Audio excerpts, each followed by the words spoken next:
Louvado seja o nome do Senhor, meus irmãos. Eu cumprimento os irmãos mais uma vez com a paz do Senhor. Nós estamos alegres e felizes nesta noite por tudo que já ouvimos, por tudo que já presenciamos de Deus para cada um de nós. Como já foi falado, nós estamos na terceira mensagem, baseada num livro do Timothy Keller, pastor ali em Nova York. Ele fala sobre um livro muito importante, todo casal deveria ler, o significado do casamento. Nós já pregamos duas mensagens, esta é a terceira mensagem. E esta noite eu quero tratar com você sobre a essência do casamento. Nós vamos caminhar pela Escritura, caminhar por este sermão, entendendo qual é a essência do casamento. E inevitavelmente nós vamos passar por temas profundos. Eu quero que você abra o seu coração, a sua mente nesta noite, para sermos instruídos pela palavra de Deus. O texto base, que foi lido já no início deste culto, é aquilo que Paulo fala à igreja de Éfeso, uma carta à igreja de Éfeso. E no capítulo 5, versículo 31, que é o que nós temos, eu gostaria que você mantivesse sua Bíblia aberta.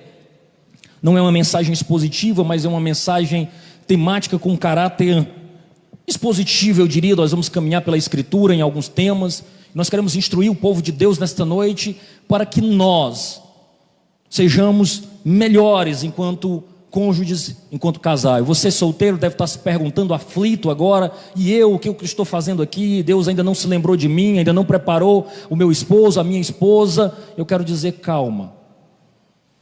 Casamento é um negócio muito sério. Ele não devia estar com essa pressa toda, não. Nós vamos caminhar e entender o compromisso que é. Eu quero ler o texto. Efésios capítulo 5, 31 diz assim: por isso deixará o homem o seu pai e a sua mãe, e se unirá à sua mulher, e serão dois uma só carne, ou serão dois numa carne. Na versão Nova Almeida atualizada de 2017, coloca desse jeito a tradução do texto bíblico. E eu quero, antes de mais nada, fazer o seguinte desenho para você. Imagine um cenário, um caso de família. Alguém está discutindo, eles são um casal jovem, não são cristãos, e eles já vivem juntos, já moram juntos há algum tempo. E este casal está discutindo, quem sabe, com sua família, ou se você quiser imaginar num caso desse de família, em uma televisão, pode ficar à vontade. E a moça olha para o rapaz e diz assim: mas a gente é tão feliz, para que estragar tudo, oficializando essa relação? A gente já vive bem. Para que nós precisamos de um pedaço de papel? E ela é mais enfática e diz assim: eu não preciso de um pedaço de papel para dizer que eu te amo. Quando eu fazia a 8ª série, aqui em Piripiri, uma discussão, numa sala de aula, uma das professoras disse o seguinte: o casamento civil é apenas uma licença para dormir juntos. Ela tinha uma visão muito pessimista acerca do casamento. E eu quero dizer que os dois casos, tanto da professora que eu tive, como o que é declarado nesse caso de família que eu contei para vocês, nada mais é do que uma definição reducionista do que é o amor. Porque a cultura aí fora vai definir o amor apenas como a paixão romântica. Ou seja, eu olho alguém, me interesso por alguém, ferve-se o meu coração, e agora eu estou apaixonado em juras de amor, e pronto, isso é o sentimento mais elevado. E nós vamos entender que não há nada mais equivocado do que entender o amor como apenas a efervescência ou a paixão romântica. Porque o amor, na realidade, ele é mais ação do que emoção. Você vai entender nesta noite que, na realidade, amar está para além de uma efervescência amorosa, de uma paixão passageira. Mas é algo duradouro, perene, que perpassa as circunstâncias.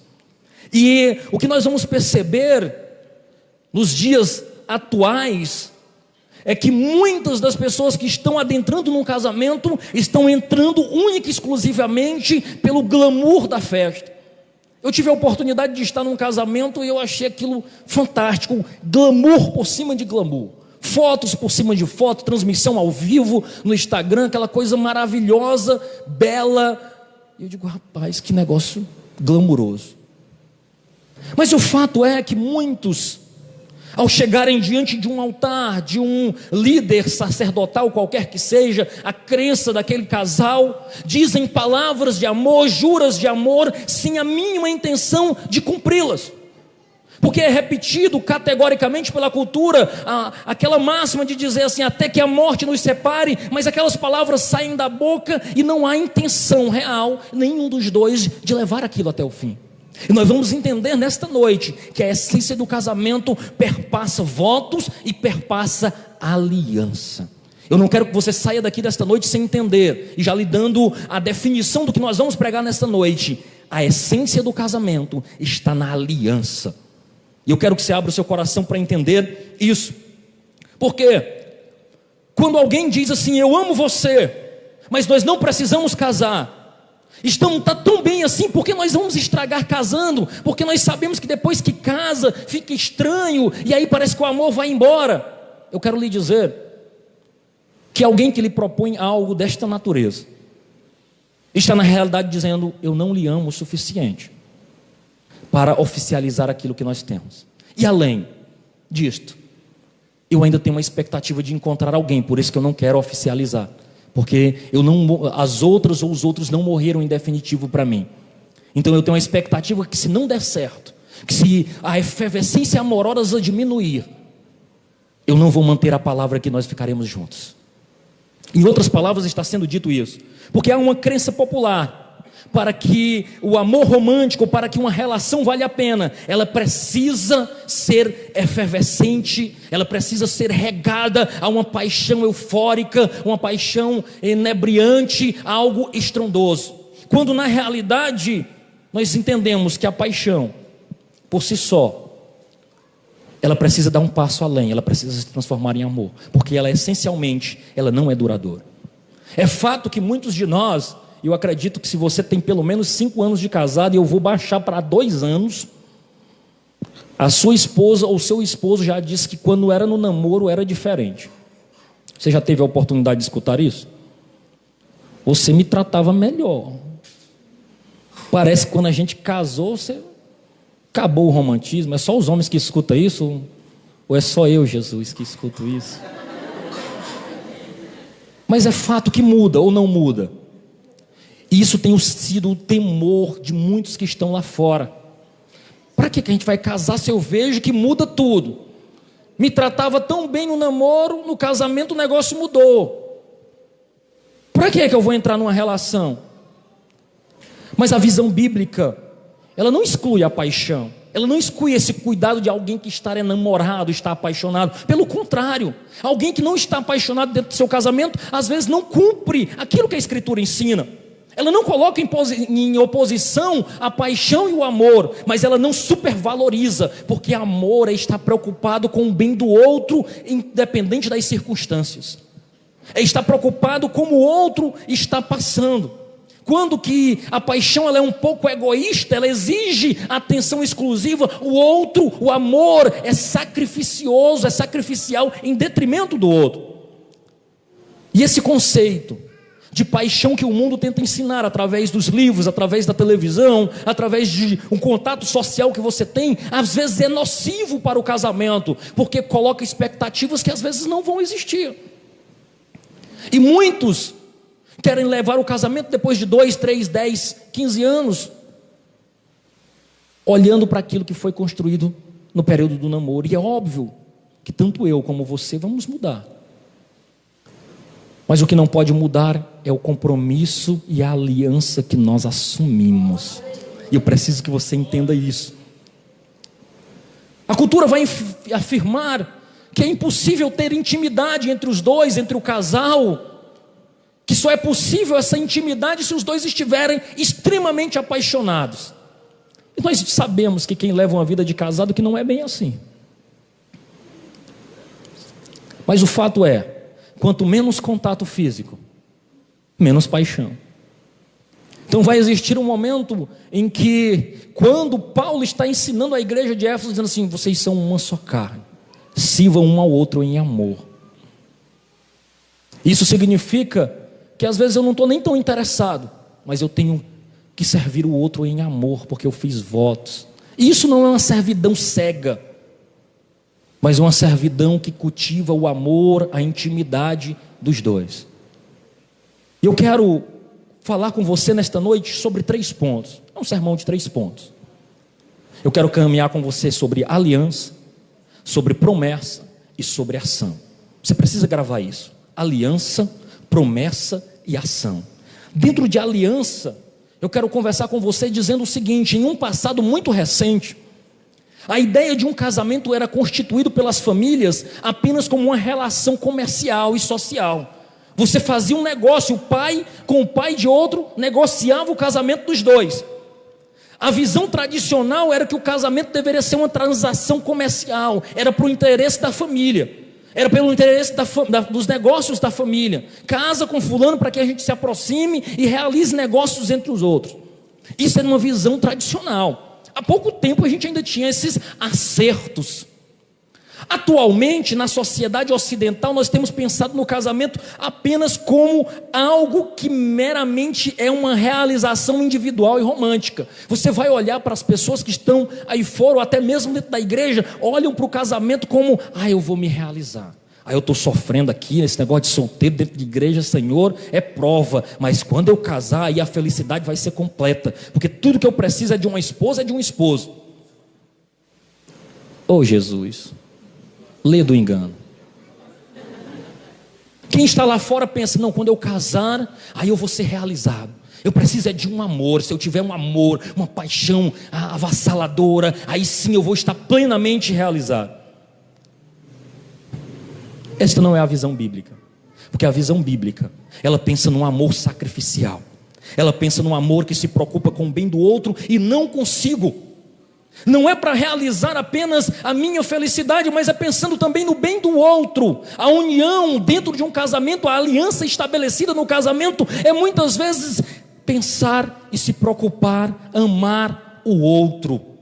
Eita desafio, Jesus! Poderia ser mais fácil, mas esse é o cerne, o centro, o coração do casamento, a aliança. Nós não podemos pensar em uma união como uma relação de consumo. Eu estou usufruindo, está bem, está maravilhoso, então eu fico. Está ruim, eu não gostei, já não conseguimos dialogar, eu caio fora. Não, a construção e a visão bíblica não pensa deste modo, mas pensa que a aliança, ela tem um valor maior do que o relacionamento. A aliança está acima de se está se dando bem ou não, porque foi votado, foi feito votos, foi assumido compromisso. E é isso que nós precisamos entender. Imagine a seguinte circulação: um pai de família tem uma criança, e de repente ele pega essa criança e diz assim: eu não vou mais cuidar não, rapaz, isso aqui dá trabalho demais, a gente tem que ficar a noite acordado. Menino chora, e dá febre, e adoece, e vai para cá, e a gente dorme pouco, e quando a gente começa a dormir, o menino acorda. Sabe de uma coisa? Eu vou desistir. Não compensa financeiramente.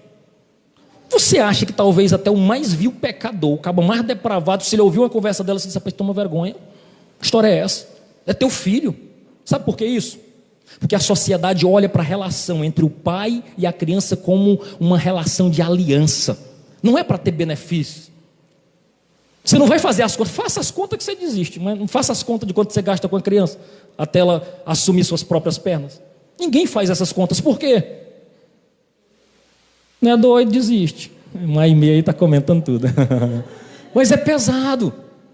E por muito tempo, o casamento foi pensado como uma aliança, mas infelizmente hoje, sabe o que a cultura pensa? Eu vou casar, se der certo, eu fico, se não der, arranja outro, vai um, vem 18, vai outro e eu troco, e aí a gente só fica e vai e toca o barco. Para que eu vou ficar sofrendo? Para que eu vou ficar se a paixão, se a efervescência acabou? O que eu vou ficar fazendo dentro de um relacionamento desse? Eu troco por outro. A Bíblia não ensina desta maneira. A Bíblia olha e diz assim: é uma aliança, não é uma relação de consumo. A essência do casamento é uma aliança. Me permita ilustrar isso dizendo o seguinte: um neto chega para os avós que estão aí na casa dos 50 anos casados e diz: vovô e vovó, como é que dá para ficar tanto tempo junto? 50 anos aguentando um ao outro. O vô sabiamente responde dizendo o seguinte: meu filho, na minha época, quando as coisas quebravam, a gente consertava.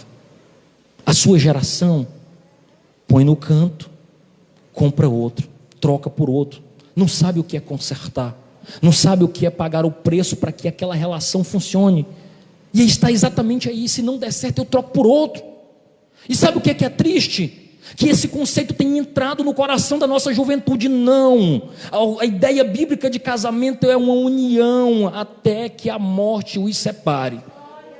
Quer separar? Diga assim: Jesus, me leva. Só com a morte. Não vale orar pelo outro para Jesus levar o outro, não. Tem que ser: me leva. Não é você que está com vontade de cair fora? Então Jesus, me leva. O outro não. Viu? Quem estiver orando pelo outro, você fica vendo, que alguém olhou assim: vou orar. A Bíblia, ela está recheada de alianças, irmãos. E Deus, ele é muito didático quando ele mostra essas alianças. E você vai perceber alianças verticais e alianças horizontais. A aliança vertical é Deus se relacionando com o indivíduo, se relacionando com famílias e se relacionando com nações. E você vai perceber também dentro da Bíblia Sagrada alianças horizontais, onde há um trato feito entre cônjuges, entre pais e filhos, entre famílias, entre povos, entre nações. Mas talvez o casamento seja algo interessantíssimo, porque ele tanto é uma aliança na vertical, como ele é uma aliança na horizontal. Permita ilustrar isso com um texto bíblico. A palavra de Deus vai dizer o seguinte: que o próprio Deus realiza a primeira cerimônia, o primeiro casamento. Deus está lá pessoalmente.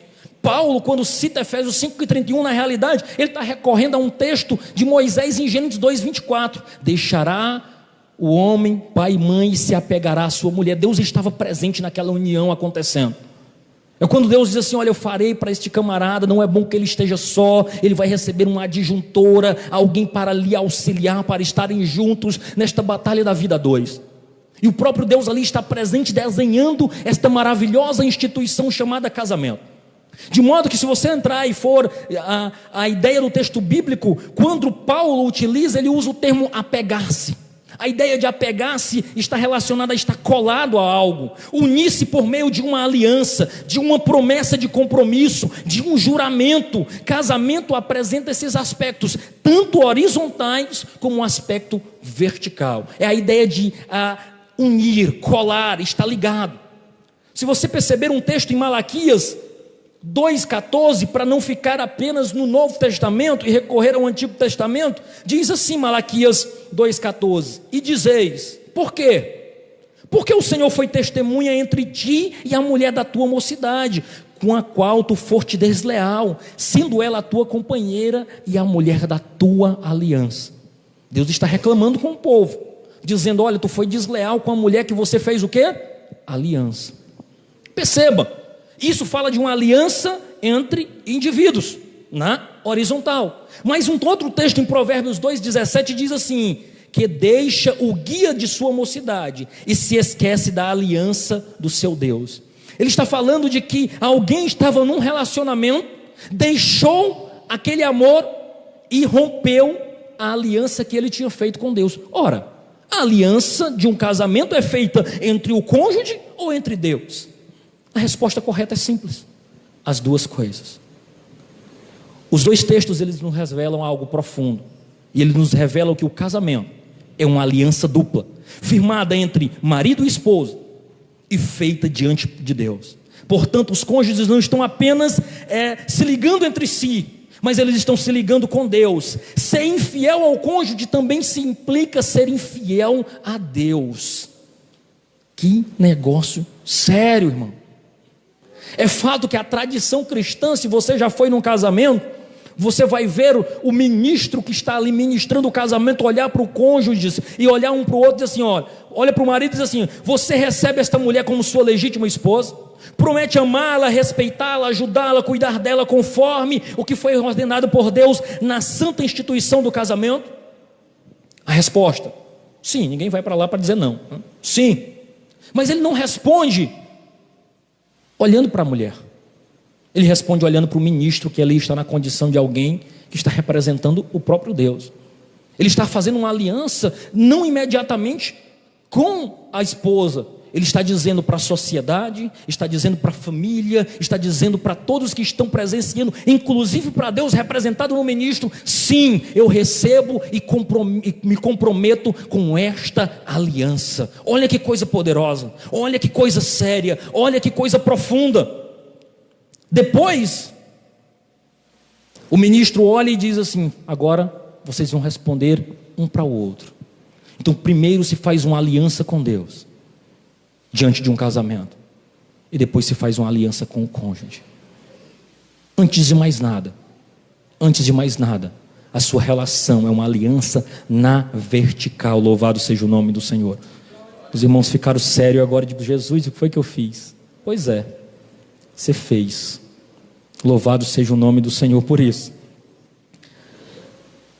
Você vai perceber que é indagado o seguinte: então, o que é a aliança? É um vínculo, um relacionamento íntimo e pessoal, de que é mais importante do que qualquer relação legal ou comercial. É muito mais duradoura, comprometida, incondicional do que uma relação baseada em afeições e sentimentos. Perceba, amor e paixão, eles se aproximam uma vez ou outra dentro do casamento. Quem tem uma vida de casado aí há alguns tempo vai perceber que o casamento passa por esses pequenos declives e vales, né? Ou melhor, vales e montanhas. Tem hora que está uma maravilha, estão se entendendo, que parece que voltamos para a época do namoro. E tem época que está mais distante, está difícil conviver. Diz: Jesus, o que é que eu fiz? E sabe o que é que faz você permanecer quando essas circunstâncias estão ruins? A aliança. Você olha para a aliança e diz assim: eu me comprometi com este indivíduo e com esta indivídua. Glória a Deus por isso. Porque se nós fôssemos nos basear apenas nas nossas afeições e sentimentos, o que é que a gente faria? Tchau, eu estou indo. Um dia a gente se encontra, estou caindo fora. Mas você olha para a aliança e diz assim: eu me comprometi com a aliança. Você vê relação com o evangelho nisso aqui? É a aliança de sangue que nos compra e nos tira do pecado. Eu imagino Cristo naquela cruz, pregado. Se ele fosse se basear nos seus sentimentos, se ele fosse se basear nas suas afeições, ele tinha dito: tu é doido, eu estou caindo fora disso aqui, isso aqui dói demais. Mas ele olha e diz assim: Pai, perdoa-os. Eles são traidores, eles são desonestos, eles são mentirosos, mas eles não sabem o que fazem. Aí sabe o que é que ele faz? Ele diz assim: uma nova aliança no meu sangue está sendo feita. E sabe o que é que ele faz? Ele permanece. Ele simplesmente permaneceu. Então o valor da aliança nos leva a permanecer quando nós estamos no vale, e nos alegrar e criar expectativas quando nós estamos nos montes, porque o casamento passa por estas dificuldades de vales, mas também tem as alegrias que o Senhor nos proporciona nos montes. E a aliança nos faz entender que nós não vivemos apenas por afeições, mas o amor é sacrificioso, é para além daquilo que nós estamos meramente sentindo. E sabe o que é interessante? Eu até coloquei no grupo da igreja, D.I. Carson.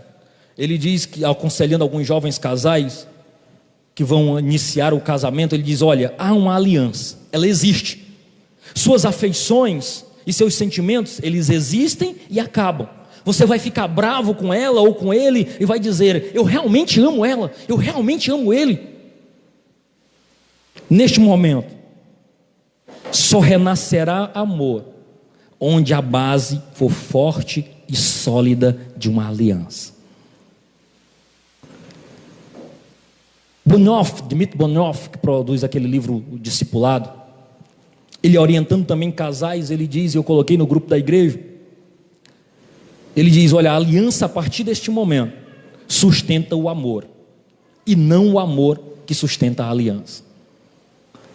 O que ele está querendo dizer nos dois casos, tanto Carson como Dmitry Bonhoeffer? Ele está dizendo simplesmente para mim e para você, que o nosso casamento vai passar por dificuldades, que às vezes a gente vai pensar: será que eu fiz a escolha certa, Jesus? E aí você vai pensar e dizer: mas eu tenho uma aliança, e o que sustenta o meu amor é o compromisso que eu fiz de amar e de respeitar, de honrar esta mulher, de honrar e respeitar este homem. É nisso que nós entramos agora, na promessa. E o que eu achei maravilhoso é que votos não são sobre o presente.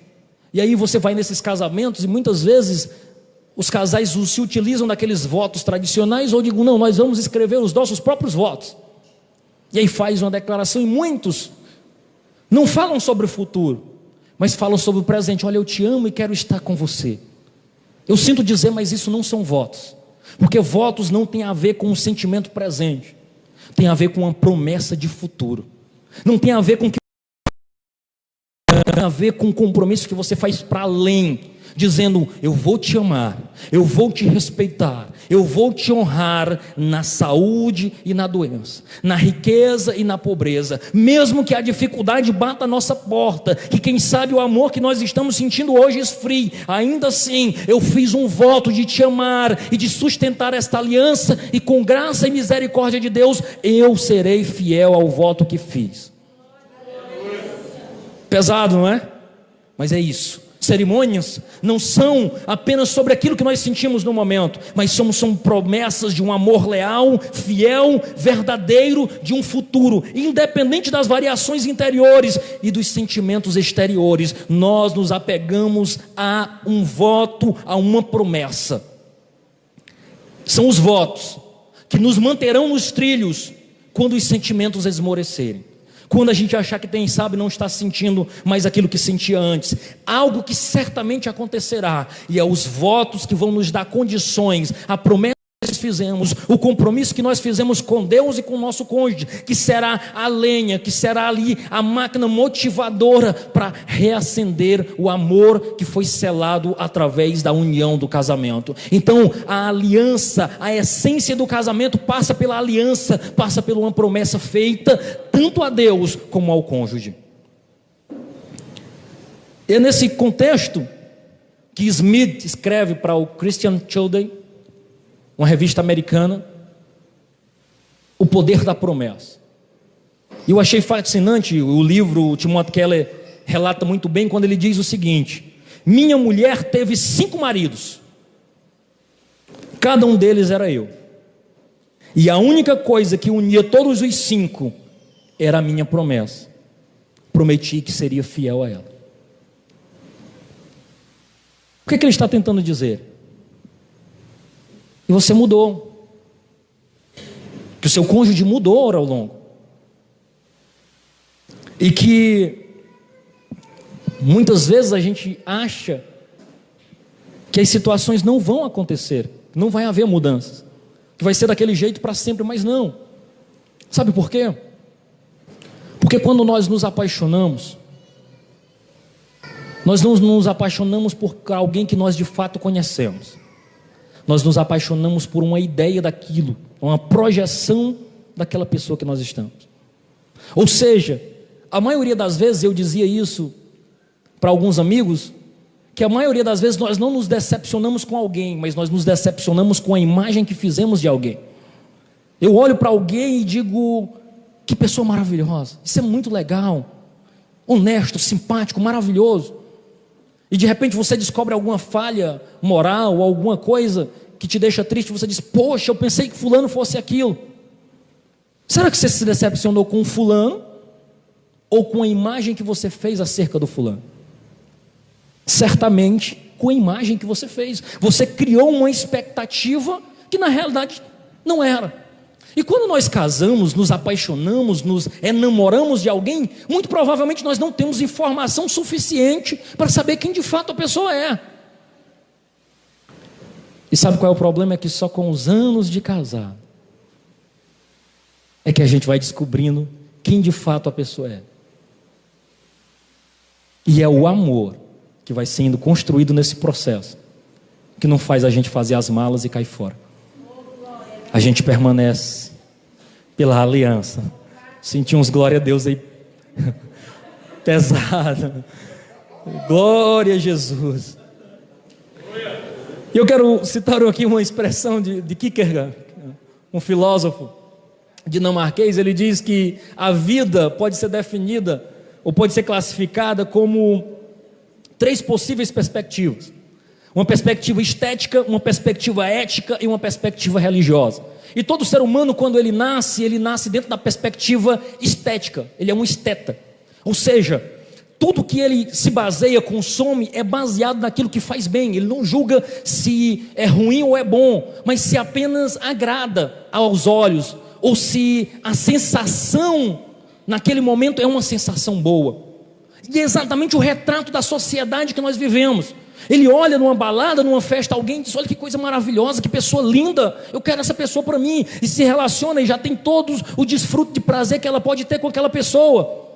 Ele não avalia se é bom ou se é ruim, mas simplesmente a sensação que ele teve no momento.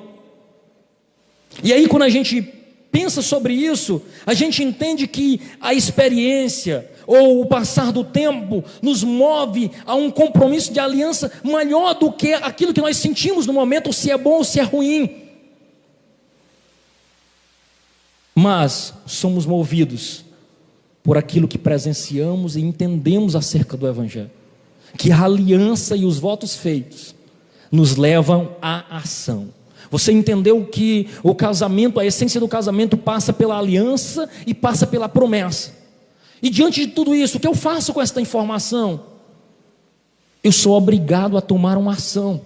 E a última parte, eu caminho para o fim do sermão, dizendo o seguinte: a ação requer uma prática cotidiana. Porque se sua definição de amor enfatiza os sentimentos de afeto mais do que as ações abnegadas, você reduz a capacidade de manter e desenvolver relacionamentos. Se você pensa no amor apenas em ser servido e não em servir o outro, você reduz o significado real do amor. Porque amar, pela definição de Paulo aos Coríntios, é alguém que é paciente, que é benigno, que não suspeita, que não leva em consideração a ofensa imediata, mas se submete, sofre, suporta, às vezes, as dificuldades dentro da vida a dois. Os jovens já estão dizendo: Jesus, eu queria casar, mas depois dessa eu não quero mais. Case, que é bom. Eu só quero que você entre nelas entendendo a realidade, para que suas expectativas não sejam frustradas e você possa desfrutar de uma aliança na presença de Deus. Louvado seja o nome do Senhor. Eu quero correr aqui um pouco e dizer o seguinte: quando Paulo enfatiza no versículo 28, maridos, amai as vossas esposas, ele está elevando a categoria de amor a algo que é além do sentimento. Sabe por quê? Porque ninguém ordena o outro a ter um sentimento. E a cultura vai dizer o seguinte: não, mas eu não sinto nada. Ninguém pode me obrigar, ninguém manda no coração. A ideia bíblica e paulina que expressa em Efésios está dizendo que a categoria de amor pode ser categorizada como uma ordem, dizendo assim: ame a sua esposa.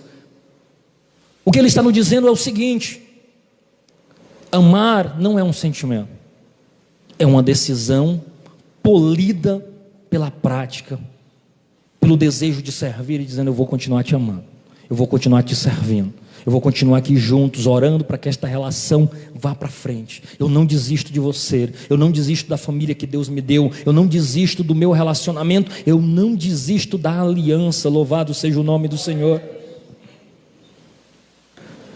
Você está dizendo, irmão, então que eu devo casar com qualquer pessoa? Não, eu não estou lhe dizendo isso. Mas eu estou lhe dizendo que, independente de quem que você case, por mais cheio de amor e paixão que esteja, vai chegar um belo momento que você vai duvidar se casou com a pessoa certa ou não. E o que vai me colocar nos trilhos, irmão Adonias? A aliança, a promessa do amor futuro. O voto feito, louvado seja o nome do Senhor. C.S. Lewis escreve em Cristianismo, Mero Cristianismo, o seguinte, eu já caminho para o fim. As pessoas tiram dos livros a ideia de que se você casou com a pessoa certa, viverá apaixonado para sempre. Como resultado, quando se dão conta de que isso não é o que ocorre, chegam à conclusão de que cometeram um engano. E o que lhes daria o direito de mudar. Não percebe que a mesma forma que a antiga paixão se desvaneceu, a nova também se desvanecerá. O que Lewis está dizendo é o seguinte: você não pode ser enganado pela cultura de dizer, se eu estiver apaixonado, ao casar com esta pessoa, pronto, vai ser amor, vai ser efervescência amorosa para o resto da vida. Não. Vai chegar um momento que isso vai desvanecer. E você vai dizer, então eu troco por outro? Troque. Vai viver a efervescência, vai desvanecer de novo. E é exatamente isso que o mundo lá fora tem ensinado. Troque um, troque dois, use do mesmo sexo, use do mesmo jeito, use dois, use três, encha o seu coração de prazeres, que você vai ser feliz. Assinado Satanás, né? Como diz aquela frase aí, falada aí nas redes sociais. Mas o que no final das contas você precisa entender é que a aliança feita, o compromisso assumido, pode reacender a brasa deste amor que um dia existiu.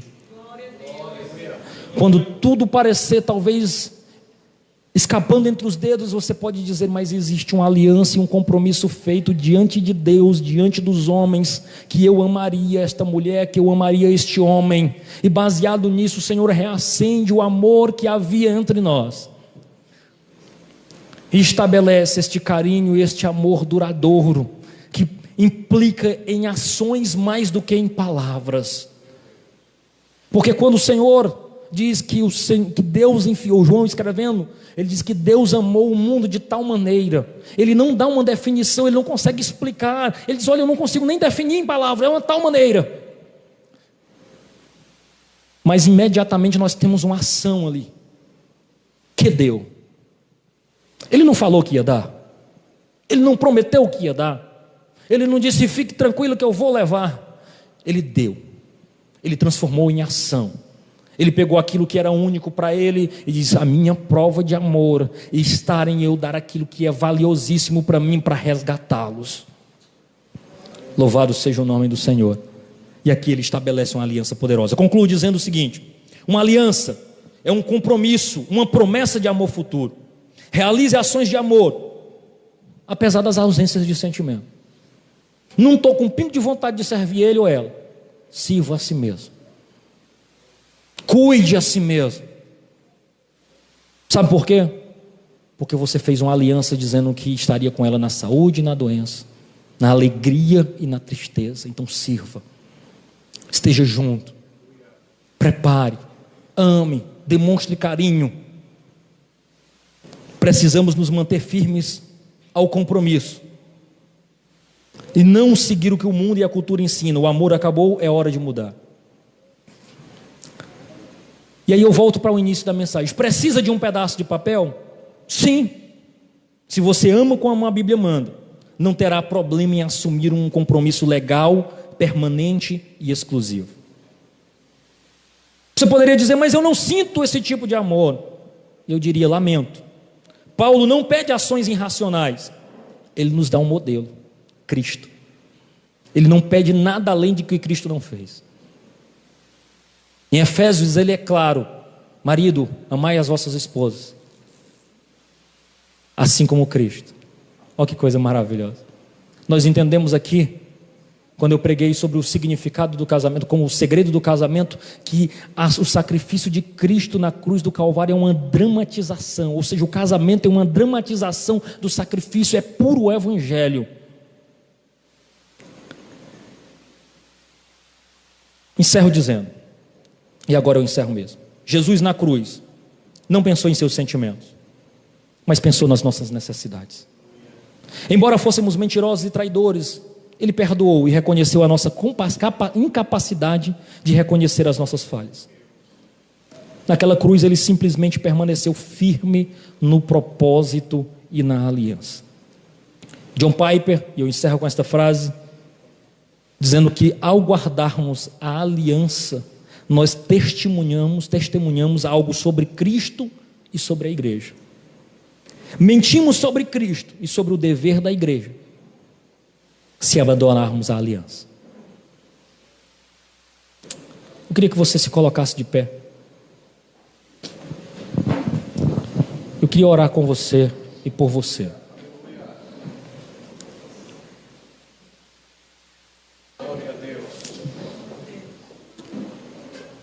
Tem alguém aqui nesta noite que deseja se entregar a Jesus e fazer parte do povo desta aliança?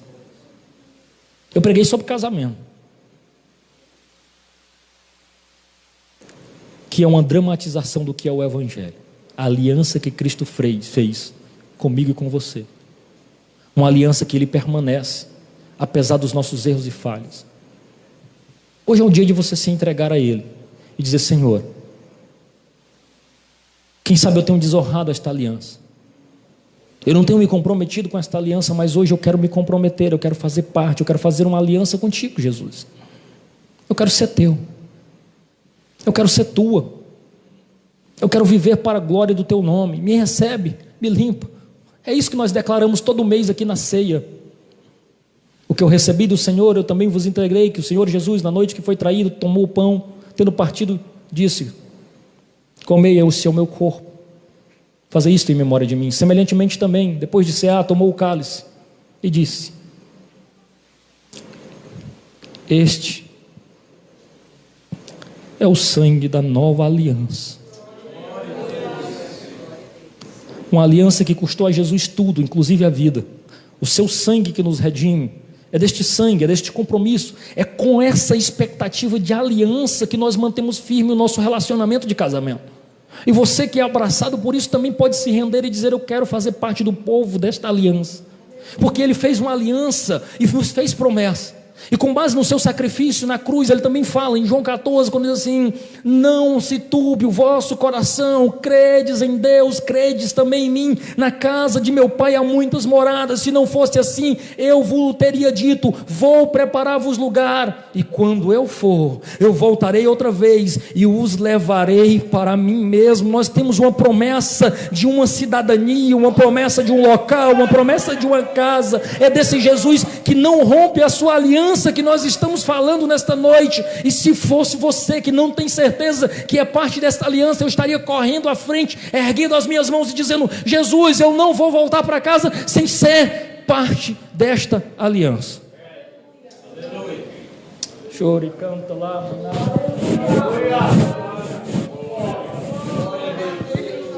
Não entendo. Eu quero orar por você que é casal, que é família. Você solteiro, não se preocupe, você está dentro deste pacote também. E nós queremos abençoar vocês em nome de Jesus. Soberano Deus e eterno Pai, aqui está a tua igreja, o teu povo, Senhor Deus, que foi instruído nesta noite na tua palavra. Entenderam que a essência para o casamento é a aliança, é um voto de um amor no futuro. Ah, meu Deus, nesta hora nós apresentamos os teus filhos, é o teu povo, é o povo da aliança, Senhor. Quem sabe alguns deles estão passando pelo vale no casamento. A dificuldade chegou, bateu a porta, parece que decidiu fazer morada, já persiste meses, anos a fio. Mas agora, em nome de Jesus, eu quero dizer, Pai, trazê-los esperança de dizer que em nome de Jesus, esta aliança, este voto de amor futuro pode ser restituído por Ti. Há expectativa de florescer, como diz a tua palavra, mesmo a árvore cortada, queimada no pó, ao cheiro das águas, aos cheiros da tua aliança maior, ao cheiro do teu poder, brotará como planta nova. E em nome de Jesus, quem sabe nesses corações ressequidos, que talvez não há espaço para o perdão e para um amor nesta aliança, o Senhor faça brotar águas, rios, e faça chover novamente, e possa restituir, assim como o Senhor faz com as águas do Negueb, onde não há esperança de plantio, onde não há esperança de se plantar e colher algo. quando menos se espera, as tuas águas correm os corações, corre e restaura para a glória do teu nome, restaura a aliança, restaura o casamento. Nós não entregamos a nossa família, nós não entregamos os nossos filhos, mas nós nos abençoamos em nome de Jesus. Eles serão servos teus, os nossos cônjuges serão uma bênção na tua mão, a nossa família será uma bênção na tua mão, para a glória do teu nome. Ah, Senhor Deus, nós cremos assim, por isso oramos ao Senhor. Restaura-nos, ó Deus, restaura o nosso amor, faz de novo, Senhor, como o Senhor, só o Senhor sabe fazer. Esta é a nossa oração, em nome de Jesus, amém.